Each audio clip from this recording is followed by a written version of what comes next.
بسم اللہ الرحمن الرحیم نحمده ونصلی علی رسولہ الکریم اما بعد فقد قال اللہ تبارک وتعالی فی شان حبیبہ الکریم ان اللہ وملائکتہ یصلون علی النبی یا ایھا الذین آمنوا صلوا علیہ وسلموا تسلیما اللہم صل وسلم علی رسولک سیدنا مولانا محمد وعلی آل سیدنا مولانا محمد مبارک وسلم صلی اللہ علیہ وعلی آلہ واصحابہ وسلم تسلیما کثیرا کثیرا. بسم اللہ الرحمن الرحیم.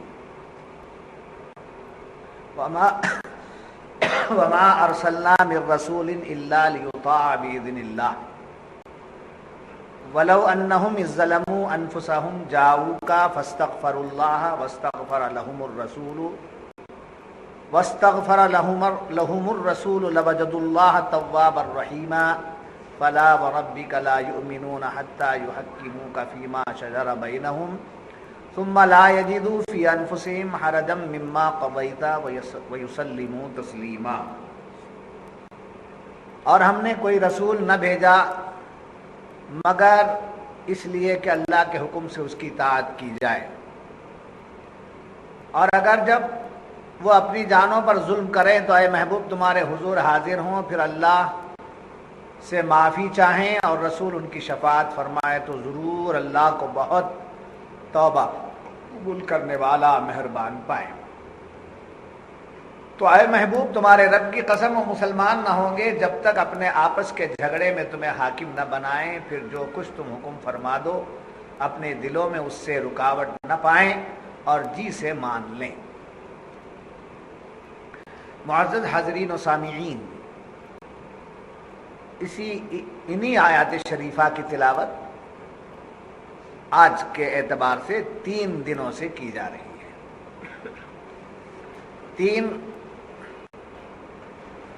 آدھا گھنٹہ کتنے ہوئے؟ 1.5 گھنٹہ.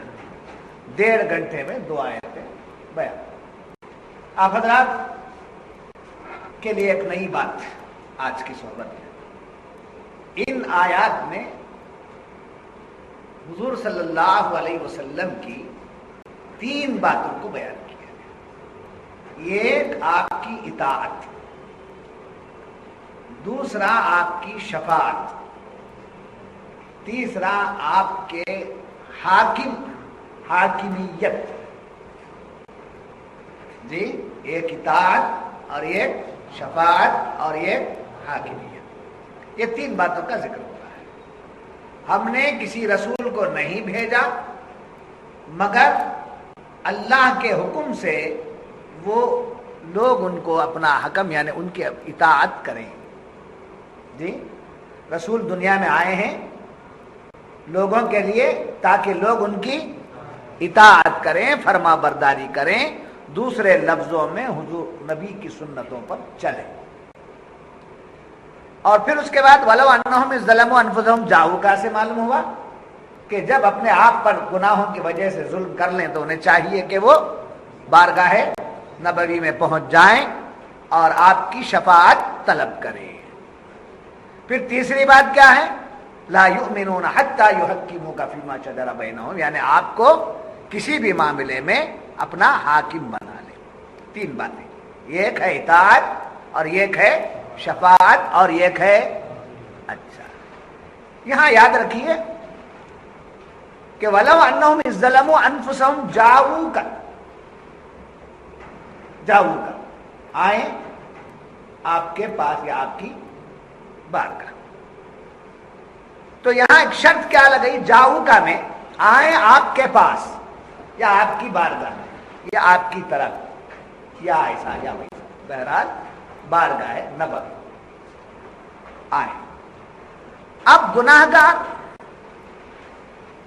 زمانہ حضور کو پاتا تھا، جیسا کہ کل میں نے کہا کہ ایک عورت آئی اور پھر حضرت ابو لبابہ ہیں فلاں ہیں، سب بارگاہ نبوی میں اپنے اپنے غلطیوں کی، گناہوں کی یا جو بھی معاملہ ہوا اس کی سمجھے نسبت سے حاضری نبی کی بارگاہ میں ہو گئی. مگر جب سرکار پردہ کر گئے تب کس کے پاس جائیں؟ حالانکہ جاؤکا کا حکم ہے آپ کے پاس آئیں. جب سرکار پردہ کر گئے کس کے پاس جائیں؟ جب آج کا زمانہ ہے ہم کس کے پاس جائیں؟ جب کہ فرمایا جائے جاؤ کا آئیں آپ کے پاس. تو مفسرین فرماتے ہیں جانے کے لیے مدینہ ہی جانا شرط نہیں ہے. نبی کی بارگاہ میں جانے کے لیے مدینے ہی کو جانا شرط نہیں ہے. یعنی مطلب ایک غریب آدمی ہے جس کو جانے کی طاقت نہیں ہے, اس کے پاس مال نہیں ہے, وہ تڑپتا ہے, اپنے گناہوں کی معافی حضور کے دربار میں پہنچ کے کروا لینا چاہتا ہے, تو اب وہ جا نہیں پاتا ہے, غریب آدمی ہے, اس کی کمائی ایسی نہیں ہے, اس پر حج فرض نہیں ہے. تو ایسے موقع پر وہ گناہگار بندہ, وہ گناہگار امتی نبی کی بارگاہ میں کیسے جائے؟ تو مفسرین فرماتے ہیں جس کی ایسی طاقت نہیں ہے کہ وہ مدینہ جائے, یعنی جو حضور کو حیات ظاہرہ میں نہیں پایا, جو حضور کو حیات ظاہرہ میں نہیں پایا ہے, اس کو چاہیے کہ وہ دربار رسول میں جائے. جب حضور حیات میں تھے تو حضور کے پاس پہنچ گئے, جب حضور پردہ فرما گئے تو لوگ حضور کے دربار میں پہنچے. جیسا کہ ایک بدوی کی بات میں نے کہی تھی, جی ایک بدوی کی بات میں نے کہی تھی کہ وہ آیا حضور کے دربار میں, بات کیا اور مٹی سر پہ ڈال لیا, بخشش کی التجا کی, تو اندر سے آواز آئی کہ جاؤ تمہارا سمجھے تمہاری بخشش ہو گئی. اب دربار میں بھی جانے کا موقع نہیں ہے, ہم گناہگار ہیں, نہیں پہنچ سکتے ہیں, تو ہمارا کیا حال؟ تو فرمایا مفسرین کرام نے اس آیت کی روشنی میں کہ حضور کی حاضری میں نہیں جا سکا, حضور کے پردہ فرمانے کے بعد میں دربار میں نہیں گیا ہے اور جا بھی نہیں سکتا, اتنا دور ہے, تو صرف حضور کا وسیلہ لے لیا تو اس کی بخشش میں, حضور کا وسیلہ لے لیا, مولا میں تیری بارگاہ میں گناہگار حاضر آیا ہوں, میں اس لائق نہیں ہوں کہ میں تجھ سے معافی مانگوں, مگر تیرے بارگاہ میں نے تیرے محبوب کو وسیلہ دے دیا ہے. تو ان کے وسیلہ پیش کرنے کی وجہ سے اللہ تعالی توبہ قبول فرما لیتا ہے. تو گویا وسیلہ ہی شفاعت ہے, وسیلہ ہی شفاعت ہے. لوگ وسیلہ لیتے ہیں, کوئی سمجھ بوجھ کر کے لیتا ہے, کوئی ناسمجھی سے لے لیتا ہے. جی سمجھ بوجھ سے کیا لیتا ہے؟ اللہ ہماری تیری بارگاہ میں نبی کو ہم نے حاضر کیا ہے, آپ کے سمجھے آپ کی شفاعت قبول فرما لے, ہمیں کہتے ہیں. کچھ لوگ کہتے ہیں اے اللہ حضور صلی اللہ علیہ وسلم کے صدقے میں ہماری دعا کو قبول فرما. ایسی دعا کرتے ہیں لوگ, حضور صلی اللہ علیہ وسلم کے صدقے میں ہماری دعا قبول فرما. یہ صدقہ وسیلہ نہیں تو پھر کیا ہے؟ اب ایسی بات بول دیا ہوشیار ہو جاتے ہیں, اب آئندہ سے صدقہ بولنا چھوڑ دیتے ہیں, ضد میں آتے. بڑے ضدی لوگ ہیں یہ بدعقیدہ جتنے لوگ ہیں, ضد ہے ان کے پاس, دوسرا کچھ بھی نہیں. یہودیوں ہی کا وزن ہے سعودی, سعودی کا ہی وزن ہے وہابی, سمجھے وزن ہے پورے. جی شاعرانہ وزن ہوتا ہے نا ویسا. تو یہ ضد میں آ جاتے ہیں, ضد میں آ کر اچھا صدقہ بولے تو وسیلہ ہوتا ہے کہ نہیں, اب نہیں لیتے. اب اس کے بعد پھر وہ کہنے لگے وہ صلی اللہ تعالی علی خیر خلقہ محمد و آلہ و اصحابہ اجمعین, یہ بھی وسیلہ ہے. درود اول میں پڑھنا بھی وسیلہ, آخر میں پڑھنا بھی وسیلہ. اول پڑھتا ہے دعا کے لیے, آخر پڑھتا ہے قبولیت کے لیے. تو معلوم ہوا کہ اللہ تبارک و تعالیٰ نے جو حکم فرمایا کہ جاؤ کا اے محبوب آپ کے پاس وہ لوگ آئیں اور آپ ان کی شفاعت فرمائیں. ایک بات تو یہ. دوسری بات اس آیت کی روشنی میں یہ ہے کہ اس وقت تک اللہ تعالیٰ کسی کی توبہ قبول نہیں کرتا جب تک کہ حضور کی شفاعت نہ ہو جائے. یعنی حضور کی شفاعت کا دوسرا مطلب حضور کا وسیلہ جب تک نہ لیا جائے وہ مجرم معافی کے قابل نہیں ہے, وہ گناہگار معافی کے قابل نہیں ہے. آیت بول رہی ہے وَلَوْ أَنَّهُمْ إِذْ ظَلَمُوا أَنفُسَهُمْ جَاءُوكَ فَاسْتَغْفَرُوا اللَّهَ